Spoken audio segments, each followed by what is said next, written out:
Hello, Gaston County. Welcome to episode number 98 of Gaston's Great, a podcast highlighting some of the great things happening in and around Gaston County. I'm your host, Stephen Long, for some reason, and we are coming to you once again from the international headquarters of GSM Services right here in downtown Gastonia. We simply believe in discussing more of the reasons why Gaston's great. We are highlighting another great organization this week as we highlight Serenity Pastoral Counseling. We have Shelton Davis with us today, who is the Executive Director and Pastoral Psychotherapist of the organization. Shelton, it's great to have you on, and welcome to the podcast. Thanks, Stephen. I appreciate it so much.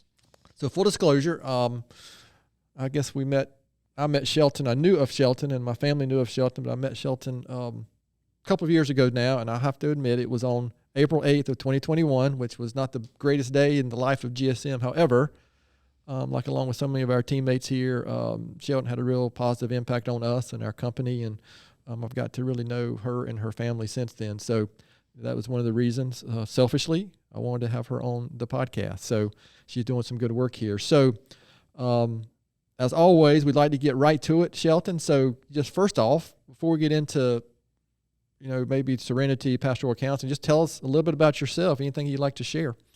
Well, thanks so much for having me on. I'm excited to be here. A little nervous. It's my first podcast, but everybody seems awesome. Good. So my husband and I, my name is Shelton Davis, and I have been here in Gaston County for 22 years. My husband, Justin, is one of your Superior Court judges. So after a 16, 17-month campaign, I feel like I have – one of the things I'm excited about is that I can tell you lots and lots of great things about Gaston County. That was one of the pleasures of that campaign, and having had a school board campaign before that, we got some experience in it, but it was a really good time. We have two kids. Our daughter Avery, who is a rising senior at Highland, and then our son Henry, who is a rising freshman at Highland. So it'll be nice to have them in the same school. We're originally from Matthews, but have chosen to spend our entire adult lives here. Gaston County literally drew us in with small towns and great people. And so we've been here for a while.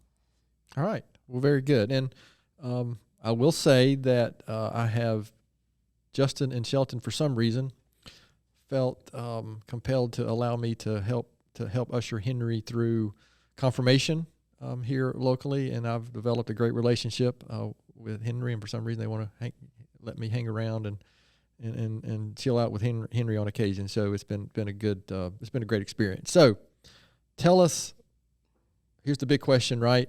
Tell us about Serenity Pastoral Counseling. What's the mission? How did you end up where you are? I think before we started recording, I really liked the word you used. You used the word calling, and which is we've heard that a lot with a lot of the organizations, people we've talked to over the previous 97 episodes. So I'll just let you have the mic and share anything that you would like to share about it. Okay, great. Well, thank you.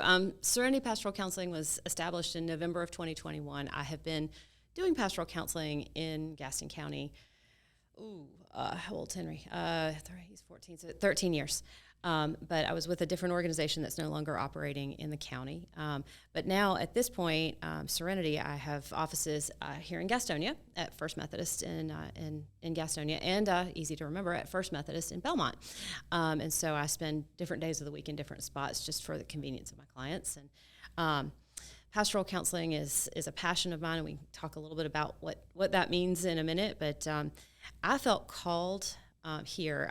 In grad school had worked, I was in Richmond, Virginia in my Master's of Divinity program, and I had felt called into chaplaincy. That was something that I had felt called into in college. Did a little bit of work, a lot of work, on weekends doing some call chaplaincy up there. And I had worked for a gentleman there who had come back home to Gastonia because his parents were here. His name was Mike Johnston, and Mike was the lead chaplain at Gaston Memorial for years. And ran into him at a conference, and I said, "What are you doing here?" He said, "Well, I was actually kind of looking for you. I've found a job for you." And this was at the end of my graduate program, and he said, "You want to move back towards home?" He knew where home was for me, and I said, "Yeah, I want a job," because those jobs are hard to come by. And so I came to Gaston County and worked at Gaston Memorial as oncology and cardiology chaplain, and I loved that job. But it's a spiritual emergency room. that I got to come alongside people of all faiths and walk with them in some really dark and terrible times. I also kind of thought of it as pastoring a really large church because we had a lot of members who were our staff, and then we had a lot of visitors who were our patients and families. And so that was sort of how I got my start in Gaston County. But as the years went by, I ended up getting to go and help start Presby Huntersville, and I liked that all right, but I just kept feeling drawn back to Gaston County. And one of the things that I was drawn by was the fact that we didn't have a lot of places to send our folks that came to our spiritual emergency room, as far as those that had lost loved ones, those who were struggling with lots and lots of different things in life. And I was tired of emotionally and spiritually bandaging people up and hoping and praying that someone was going to take care of them out there. And so for me, coming back to Gaston County to work, that was a really short stint that I worked outside of Gaston County. It felt like calling to be here and to provide that kind of care because, folks in our county weren't exactly excited about going to,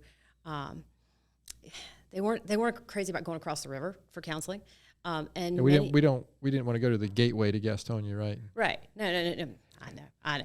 Look, we really folks didn't want to leave our county. Yeah, to do counseling. I understand that. Yes. And folks, many of them felt more comfortable inside of a church, whether it was their church or not. They knew it was a church, and it was part of their experience to have comfort in a church. And so to work and function out of two churches in our county has been really good. I am actually an ordained minister. I'm actually ordained in the Global Methodist Church, but I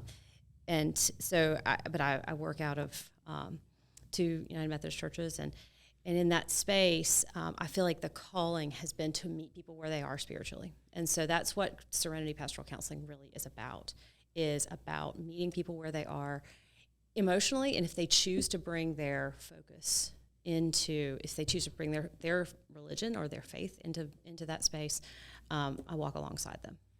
So we talked a little bit beforehand, so that's really good. And just also, I'm a member, my family's a member of First United Methodist Church, has been for, 25 years now. So our son is 24. We were pregnant with him when we started at the church because of the great youth program there. So that is my original connection with our family's original connection with Shelton and her family. So when you started this, why, I'm not sure this is a great question, but why the nonprofit route? Why, when you talk about calling, and so why go that route? Well, I think God speaks in a lot of ways. And for me, God spoke to me in early in my career. Everyone, when you're in a hospital, everybody wears the same outfit. Whether that's staff, generally everybody's kind of wearing the same kind of scrubs, or if it's your patients, they're all wearing the same outfit. And that means that you don't see higher, you don't see lower, you don't see who's got something and who doesn't. And for me, this is calling because I can't turn somebody away from an inability to pay. Understood. And so I fundraise year-round so that I don't ever have to say no. Just yesterday, I changed 2 fees where folks' economic conditions had changed. That's not a problem. The one thing that I believe is that counseling should never stress you out more. And so if the financial aspect of counseling is stressing you out more, we have a problem. So that's why I fundraise year round. And so I never have to say no, and I never have to, my spoiled kids have gotten used to eating. So I do enjoy making sure that they can continue to do that and have a roof over their heads. But that's important to me, is making sure that we never have to say no. So thinking about the date, right, and you started in 2021 officially with this organization. Mm-hmm. Have you seen, I'm going off the agenda here, but we've had this come up, with all the previous 97 episodes, we kind of had this come up every now and then, depending on who we're talking to. But have you seen, since I don't like to say the word COVID anymore, have you seen, like what we've heard mostly from around the world, around the country, have you seen a spike, I'm not sure that's the right word, but more need for what you're providing since then? Or is it we just become more aware of it maybe? I think we've definitely become more aware of it. Yes, there's definitely, if we look at the studies, there's an increase. Okay. for me, I feel like people are more aware of their needs, and people are more able to say, yeah, I'm going to jump in. Okay. I don't feel like my numbers changed very much as far as the number of people I'm able to see, because there are Okay. only so many hours in the week. Well, sure. And I was kind of full before, and I'm full now. But it's not like, I think that's reflective of how long you've been in some place. People actually kind of learn. Okay, yeah, we can go to Shelton. That'll be fine. Yeah. But for me, what really has shifted is people are making it a greater priority to come in and do their counseling. And whether they physically come in or they come in virtually, I offer a virtual backup session for every one of my sessions. I started doing virtual sessions way back before the pandemic because I saw a bunch of college kids at the time, and mom and dad would notice that they were down or they were anxious over the summer. They'd start with me, and then they wouldn't want to change when they went back to school. So, and they're very comfortable with virtual, as you know. Oh, yeah. They're college kids. They do everything with a screen in front of them. So it has become more of a priority, and so folks may say, yeah, I want to continue, but I'm moving 3 hours away, 3 hours east in North Carolina. Okay, that doesn't bother me. Let's continue virtually. So the prioritization is probably the biggest shift I've seen. There's definitely more anxiety about certain things, but I'm starting to see that taper a little bit, where we're back to sort of an original set of anxiety, depression, sort of the garden variety human experience. Sure. These are normal things. Yeah, I mean, life have is to cope with. Yeah, life is life, right? Life is hard. Yeah, it can be. It sure can be. Yeah. I'm not. This is a question that we typically ask because, again, I stick to a script that Naomi gives me because I'm not a professional. She's the only professional, podcaster in the room, and you're the only other professional in the room. So, but we used to phrase initiatives, or maybe the day in the life, or I'm not sure the best way to describe that. It's just kind of, what can you tell us about that, or how do individuals find you? Is it typically through the church? Is it typically events you're going to? Okay. A little bit of everything. I think that's been the surprising thing. I'll be, it might be an insurance company, which we take, I take a couple of insurance plans. Well, a lot more than a couple, but it might be through an insurance company. It might be through the church. Okay. It's ways, though. The greatest compliment that I can get, though, is if I have a client refer another client. Sure. That's the one where I'm like, that's where you feel like, okay, I'm doing a decent job. And so it could be that, but then I'll be at an event and somebody will say, now tell me about the kind of counseling you do. And very rarely is that they're just interested in the kind of counseling. A lot of times they'll be like, okay, so I'm going to need your card because my niece needs this, or my friend who lives next door needs it, or I need something. So, I find that that's often, another connection point. It's really about knowing your community. Like I used to supervise, some of our younger clinicians when I was at a different agency. And, if they weren't going to live where they worked, I said, "Ooh, you got to spend a lot of time there. You got to go to the barbecue joints and hang out. You got to meet people." And that's really the... Yeah, I mean, anything that's connected to community, you almost have to live there. Right. Well, counseling is very relational, right? Yeah. I mean, if somebody can't see themselves sitting in a room with you and telling you the things that are difficult, it's really hard to build a practice group. So that's where I feel comfortable is here with my Gaston people. How about, I like this question, and obviously, we always preface it with any successes, impacts you've seen. Obviously, we're not going to get into specifics, but can you talk about that? Maybe, Yeah, I'll say, as far as, I'll kind of tie it in because I don't think I answered your mission question very well. Our mission is to help clients find serenity and healing and wholeness through pastoral counseling. And pastoral counseling, the definition of it is the integration of evidence-based psychological interventions with client-led spirituality. So if a client wants to bring their spirituality in, combining that with evidence-based psychological interventions. And so that is kind of like braiding. It's weaving a lot of things into one thing. And as far as successes, my greatest hope is that I will work myself out of a job. Right. And so, I joke about that because I think God has a sense of humor because I am a planner. as you can tell because I have ridiculous notes here. She has 53 pages of notes that she brought to prep for this. Well, I'm a planner, and I think that's why God giggles at me and is like, let me give you a job where you can't predict what's going to walk in the door in the next hour or the one after that or the one after that. Yeah. And so that's where, for me, it's important to be prepared with interventions, but it's also important to be able to listen to people where they are and just find where they are and go there with them, because it's hard to say and do certain things with loved ones, with friends, with coworkers. Sometimes it's really tough to say some of those things. So it's to just meet folks where they are. And as far as our initiatives, I write grants and things like that.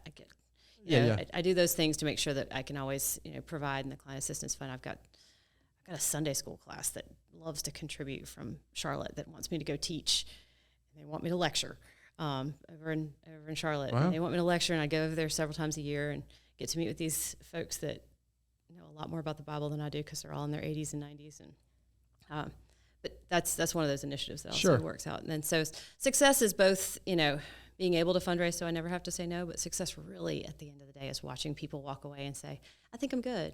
And I always say, you go with my prayers, and I know you can always come back, but I had a client send me some images of a really special event in her life about a month ago, and it was something that neither one of us, when we've been in the darkest parts of her counseling, could have ever predicted would have happened. And it was just the greatest feeling of, you don't need me at all. I'm so happy. So that's really that's the success. That's so your ultimate goal is to be fired. Right. My ultimate goal is to work myself out of a job. Okay, well, that's good. Yep. So I have spent some time on the website, and I'm going to ask a really dumb question. I really like the fact that the Serenity Prayer is on there. It's something that if you look back through my journals, I'm sure you could find it, more than once. Because for me, that is is that where the name came from? Mm-hmm. Okay. It is. Sorry, it is.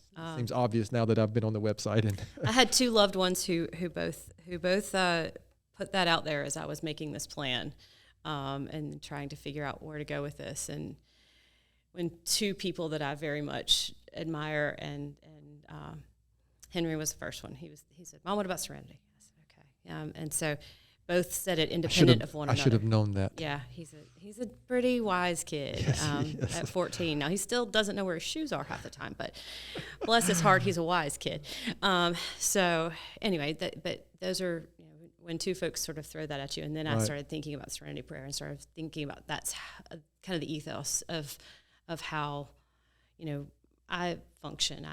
In therapy, I like to help people find those places. Grief and loss, having been a hospital chaplain, is a big part of what I understand to be a normal human experience. I don't pathologize that.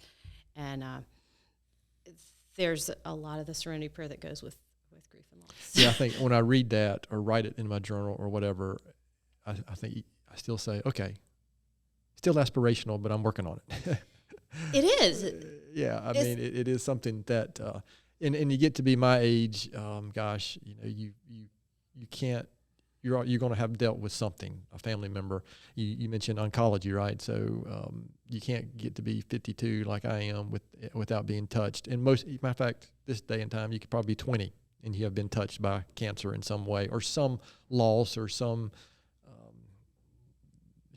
one of the guys I like to follow, and I've probably said this on multiple podcasts, but is Andy Andrews, an author I really like. And one of his things is we're either coming out of a crisis, in the middle of a crisis, or about to get into another crisis. So there's just always something going on. And I think that's just the way it is. And when I've started coming to terms with that, it, frankly, make dealing with some things a little better. But then there's always these really other potentially traumatic or other things that can occur.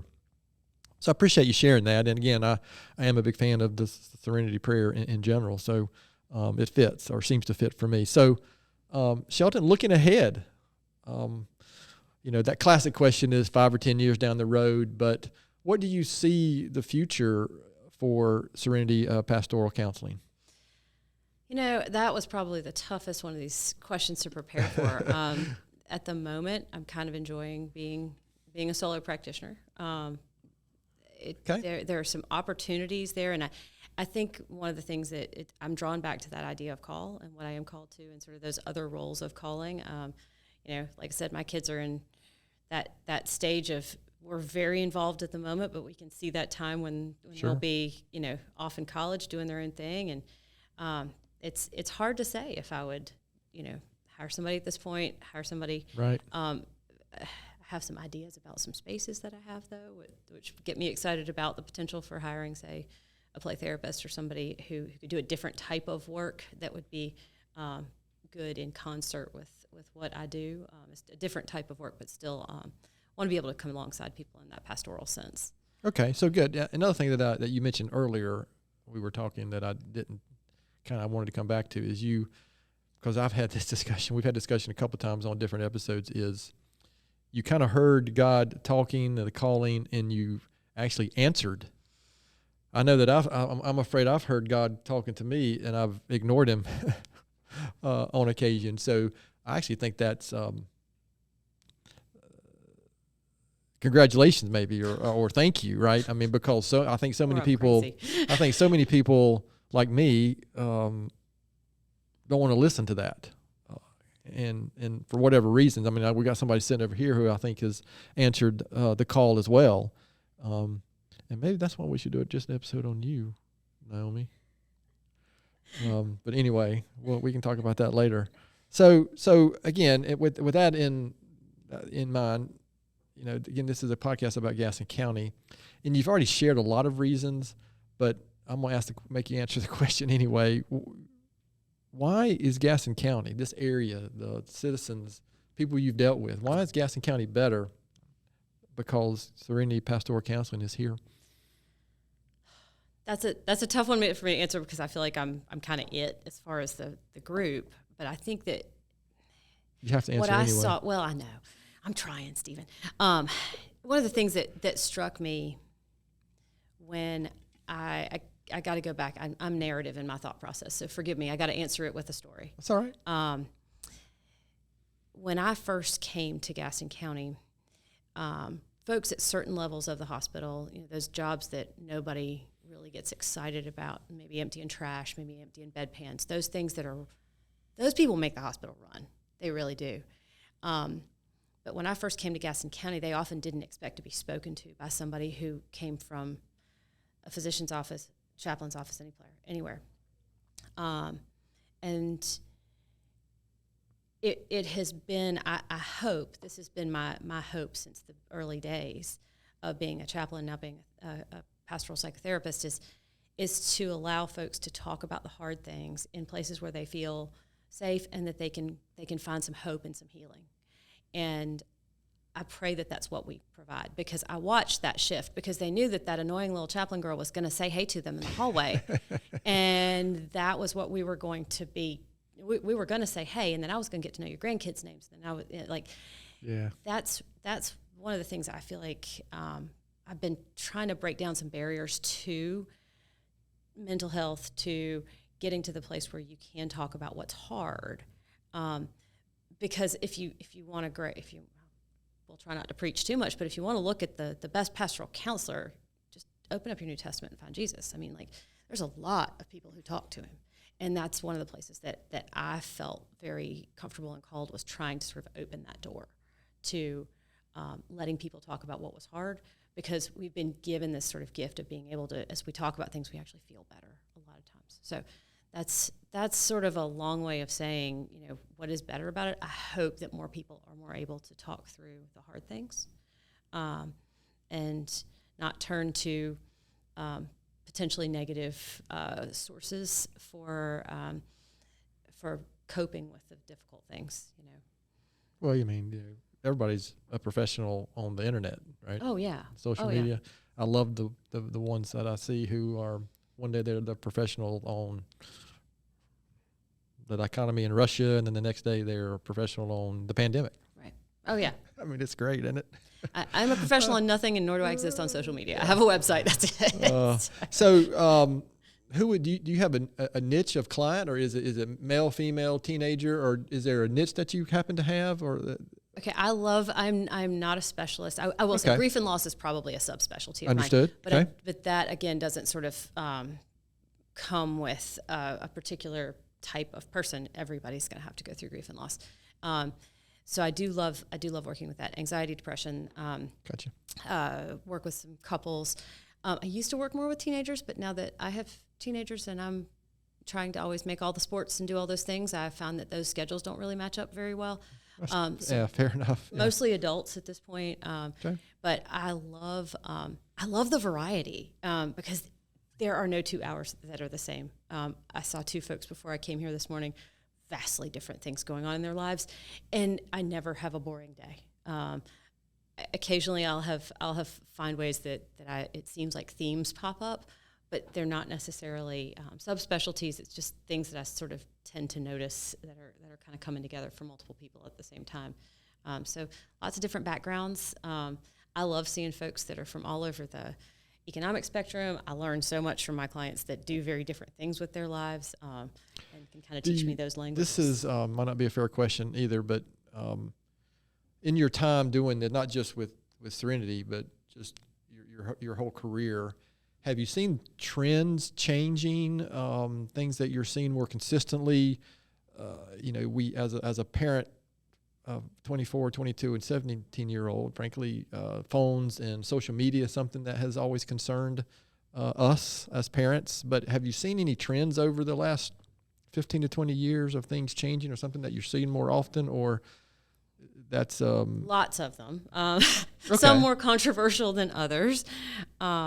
One of the pleasant ones that I have seen that I continue to be pleasantly surprised by is a number of folks over retirement age, and I use that liberally because I'd never know what retirement age is for different folks, who are willing to come in and work in therapy. That is a delightful surprise to me, particularly because as a child, I went to a church where I was one of only a few children. We had what I called a salt and pepper church. Everybody was gray-haired. And so I grew up with a lot of my own grandparents, but then a lot of extra folks that treated me like a grandchild. And so I love working with folks who are older because I feel like they bring their own experiences and wisdom, and they often aren't lifted up by our society at large as people who have something valuable to contribute. But I love working with them. That's one of the things that's been a pleasant trend for me. Of course, we've got lots and lots of other things. Sure. I think one of my fears, as far as a trend goes, is that we're using the words mental health in that someone's mental health is poor if they're unhappy, and they're not the same thing. Yeah. And so that's one of my fears, is that we would end up sort of conflating the two. This push for eternal happiness all the time, no matter what. There should never be any conflict, never should be any struggles. It should be, I'm in a group called F3, and we have a whole thing about that I won't get into here, but because I might, anyway, we don't have enough time. So I appreciate you sharing that. And I would probably agree with that. Again, having raised to this point 3 children who are, as long as they stay on the path like their mother, they'll be good. Have you ask the stereotype question that you hear? Have you found that the stereotype that men don't want to talk much about these type of things as women? Have you seen that in your career, or is that just some old wives' tale? I think that's another shift. I've definitely seen more men coming in, but I think I see more women than I see men. Okay. But I also think that women tend to be more comfortable with women. Men tend to be more comfortable with men. I would probably agree with that. And so I kind of keep a list of guys that I can refer to, especially if I've got a woman coming in. She's like, well, my husband really needs to talk to somebody, but he wants to talk to a man. Okay, great. Let me hand you a list of other folks. And I don't get offended by that. That's not something. But I love working with men. A lot of times they just come in, they'll just lay it out there. There's no pretext. There's no, this is what's wrong. And so again, it's not. No filters, probably. No filter. Sometimes. It's great. Every once in a while they're like, can I cuss in here? Yes, you can. And I have to say, the Lord will forgive you. Just be yourself. So it's definitely a place where we're definitely seeing a shift in that particular I was just curious because you hear that, and part of the group I'm in, one of the F3, part of our mission, so to speak, is to get men more involved in community leadership, and part of that could be coming to terms with yourself and dealing with things that my experience men maybe don't like to talk about with other men out in the world. Maybe that's that old wives' tale stereotype. So before we kind of shift gears, Shelton, is there anything I haven't asked that I should have asked? Anything you'd like to share specifically on those 53 pages of notes that you brought in that you want to make sure you get across? This is one I didn't write anything down for. I think your questions are pretty complete. I appreciate the time and the opportunity. It's really nice to see Gaston County being uplifted as a wonderful place to be. Growing up in Matthews, I didn't know a lot about Gaston County. And you probably heard some things about Gaston County. I came to McCaddenville for the lights, but I didn't know what I was missing. So. Those people over there in Gaston County. Yeah, well, it's been a delightful. So after having been here for 22 years, my kids both want to. They're young, but they both say they want to move back home. They're like, we move here. So I love it. Well, we'll see. Great. Yeah, of course. Before we finish, we'll make sure that our listeners know how to find more information about the organization and anything that you send questions your way or anything. So, but we do have a round of questions that we ask every week or every episode, and we are going to force you to answer these questions because you've been here long enough in Gaston County. And this week, we're going to call this another really creative week. This is going to be the Serenity Speed Round of Questions, Naomi. It's very creative this week. Thank you. So, Shelton, this is what your family, colleagues, college friends, this is what they really want to know about you, okay? I'm in. Let's go. All right. So question number one. I might even make up a question. Favorite Tony's ice cream flavor? Chocolate peanut butter ripple, no question. Oh, that was quick and very definitive. I'm sorry. Yeah, that one's all me. Sundrop or Cheerwine? 20s Shelton would have said cherry lemon Sundrop. That's a relatively popular answer. 40s Shelton with a different metabolism would say Cheerwine Zero. Zero sugar, yeah. Because it tastes really good. Actually, you know what? I recently, for the first time, had a Cheerwine Zero sugar. I don't remember where, but might have been at Honey Hunters game. But it was actually, I thought it was better than the. It's really good. And it may be because I'm over 50 now. Yeah, it's really good. So favorite local restaurants. Okay, good, because that like the one made me a little anxious because I've got too many. Italian would be like Dino's in Bessemer City. Oh, Dino's is really good. Yeah. Let's see. Pizza. Please don't make me choose between Joe's Touch of Italy and oh goodness, it just left me. Must not be that good. It is good. I just haven't had pizza in a little while. It'll come back to me. It's in Belmont. Two different ones in Belmont. I think pizza, though after listening to some of your other episodes, like Bellacino's apparently I got to go to. Bellacino's is actually pretty good, yeah. Villaroma's pretty good. Yeah, they're near. Yeah, I'm not far from either one of those. Pizza's about where you live. Like you got to find your favorite, yes. your favorite one. Joe's delivers. I'll think of the other one in a minute. Let's see. Best hot dogs got to be Tony's. And I'm not going to try to choose a barbecue restaurant because I think that would actually cause people pain. Okay. But there are too many good ones to have to choose that one. But probably best night out's Old Stone in Belmont. There's a time limit to these questions. Old Stone in Belmont. I know, okay. I'm stopping. Millstone's great. Well, there's several places in Belmont actually. Janet and I might occasionally slide over to Belmont. Yeah. How about favorite outdoor activity in Gaston County or favorite park or? Favorite outdoor activity would definitely be water skiing on the lake. Being able to double ski on the back of a boat with my kids was that's cool. A personal. That I hadn't done that in years. Hadn't water skied in years, and was able to do that a few years ago. And was like, oh, this is great. Oh. And then favorite park used to be Stowe when my kids were little, but now it's Carolina Thread Trail. So I don't know if that counts as a park. But it does. Yeah. I know we had the Thread Trail. You just mentioned a previous episode. We had the Carolina Thread Trail on. Gosh, that was pretty early on, back in the day. So I'm going to ask this question anyway, but I'm not sure. UNC Duke or NC State? I'm going to say Carolina. Thank you, Naomi. I'm going to say Carolina. It's my basketball team. I camped out and literally slept on concrete for tickets for 4 years. So I get it, yeah. I did the same back in the day before they had the blessed lottery. So I did that back in the day, back before your day, and we were still playing in Reynolds Coliseum.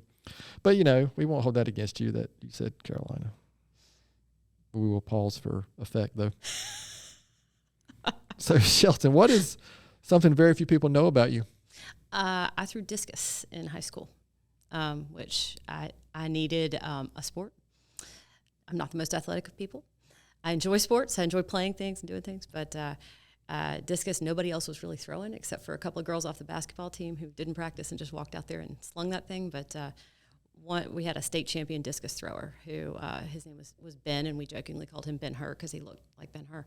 And he took mercy upon me and taught me how to throw the discus. And I did not expect that. Yeah. I will admit that's very, very unique.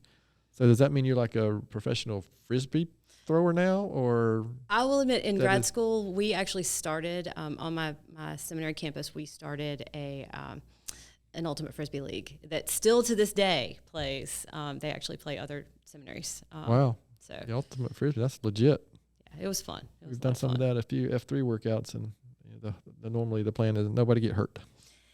That's normally the plan for all sports at this age, Stephen. Let's just be honest. I'm there. That's correct. So how about a book or blog, article, another podcast, something you could recommend to our listeners? So this one was a little tough for me just because I thought, I do a serious job, and I don't love to go home and read serious things all the time. That's all right. So if I say Office Ladies as a blog, as another podcast, which is Office Ladies. You ever heard of Office Ladies? Okay, so during the pandemic, my kids got me into watching The Office. Oh, okay, and yeah, so yeah. we started watching that, and two of the stars of it, Jenna Fisher and Angela Kinsey, break down the episodes, and it's just pure. Oh, okay. It's pure escapism. I can see that. Yeah, it's pure I got escapism. you. It's nothing but escapism. So that's okay. But it's fun, and it's well, yeah. To your point, one of the reasons we throw these questions in here. Listen, we've had some episodes. We've had some pretty serious topics that we've discussed because a lot of the work that's being done around the good work, it requires some, heavy discussions and interactions. And so, that's one reason that we started throwing these in here, maybe lighten the mood a little bit after some of the discussions that we've had. So, that's great. I appreciate you sharing that. So we're getting, got a few more questions here, Shelton, and we'll wrap this episode up. So remembering that this is, we're trying to share all the good things happening around Gaston County, and there are so many, and you're a part of that. But besides Serenity Pastoral Counseling, why would you say Gaston County is such a great place? We've got a lot of great things going, but it's the people. People are this is home, and the people who are here are amazing. After 2 countywide campaigns with my husband and all the work that I've done for the last 22 years here, this is just an amazing place with wonderful people. You've got, we've been all over, from Cherryville to Belmont, from High Shoals to Mount Holly. Like, it's just, we have some amazing folks, and having door knocked, which is something I never thought I would ever do. Oh, wow. Yeah, that's interesting. It was fascinating and fun, but it got to meet people from every ilk, and got to hear what they had to say. And there are some interesting, really deeply committed people here, and deeply committed to a lot of different things, but it makes for a fascinating place to live. And so I have to say that's our greatest resource. Well said, and I appreciate that. So I think I say this every single episode. Naomi looks at me and rolls her eyes because it is my favorite question. So, Shelton, knowing what you know now, what advice would you give your 20-year-old self? It's interesting. I read that question. I was like, I probably could tell my 46-year-old self the same thing. Just grow where you're planted and focus on where doing your best right now in the place that you are. I think that's probably the thing that I would say. I think when we're 20, and this was really true for me, it was got to decide on what I'm going to do, got to focus on that, got to get in here, got to do that, I got to get this internship, so that grow where you're planted, do your best, enjoy the moment, focus on the moment, do your best, but also just be your best where you are, and not always be looking ahead. Yeah, it's at 20. I know it's going to be better when or if the grass is greener, so to speak, or that I can't remember I think it's attributed to John Lennon. I'm not sure he actually said it, but life is what happens when you're planning for the future, right? It's true. Yeah. Yeah, if you blink your eyes, and you'll have a senior in high school and a freshman in high school at the same time, right? Yep. I mean, I'm having 2 college graduates. I'm like, what happened? Where did that come from? So again, I appreciate you sharing that. And that question has, I've actually gone back and listened to a couple episodes to make notes in my journal about some of those answers that we've heard from so many people. Some of them have been similar, but there's been some that were not. So again, I appreciate you allowing us to answer those questions, especially indulge us with those Gaston County questions. So Shelton, this has really been good. And again, the main point is to bring awareness to what you're doing and the organization. So where can listeners go to learn more about you, the organization, anything you'd like to share there? I've got a website, serenitypastoralcounseling.org. And then also, if Psychology Today is kind of a clearinghouse for therapists, and they sort of ask a different set of questions than the website sort of puts forward. So it's kind of 2 different sides of the coin there, and all you have to do is just type in my name in Psychology Today. And there's also right some resources. I know other resources on the website. There are. That are good. So again, I appreciate that. So any last words of wisdom or anything you'd like to share before we close this episode out? Just thank you for having me. This is just a great celebration of what we have here in Gaston County, and I love the variety of the things that you've looked at over the years and over the seasons that y'all have done, and it's pretty cool to be able to be a part of that. So thanks for having me. Well, again, I appreciate the work you're doing. I appreciate just on a personal, not just both a professional and a personal level. I appreciate you and your family, and you're just another good example of why Gaston County is a great place. So I appreciate that very much. So the feeling is quite mutual. Well, thank you. I'm not sure I can follow this one, but I'm going to do my book and recommendation and maybe my quote or thought for the week as I normally do. And I'm actually going back old school again. I pulled out a couple old books lately, but there's a old short read by a gentleman named James Allen. In fact, it was one of the first things I ever read when I kind of started what I would call my personal development journey maybe 15 or 20 years ago. But James Allen wrote a book called As a Man Thinketh. And it's a good read, in my opinion. It's short, simple, to the point, just a good reminder about, how you think about life and your own outlook has so much to do with how you view the world and what you're able to accomplish on a day-to-day basis. And I think I used a book. My quote this week comes from John Wooden, who I think a couple episodes back, I used one of his books as my book for the week. But he was just somebody I admire in what he accomplished and the type of man he was. But he said, be more concerned with your character than your reputation, because your character is what you really are, while your reputation is merely what others think you are. But man, that's a hard one. But yeah, I think that's true. We can get caught up, especially in this world of, social media and trying to compare ourselves to others and keeping up with the Joneses, so to speak. But yeah, your character ultimately is what matters. If you can get comfortable with your own character, then you're probably going to live better. So maybe I'll get there one day, Naomi. So to our listeners out there, thanks so much for taking the time to listen to today's episode. Please continue to spread the word if you can about the podcast. And please don't hesitate to contact us here at podcast@gastonsgreat.com, which is our email address. We're always looking for suggestions for future podcast topics and guests. You can find the podcast and subscribe at our website, gastonsgreat.com, or anywhere you listen to podcasts. And please follow us on all our social media platforms. And as usual, Naomi reminds me that give us a good 5-star rating. Anything less than that, you can skip. Thanks again to Shelton for being our guest today. Gaston's Great is produced and brought to you by Naomi Hunt and Amy Anderson from GSM Services. I'm your host, Stephen Long. Thanks again for hanging out with us, and please keep coming back to hear more reasons why Gaston's great.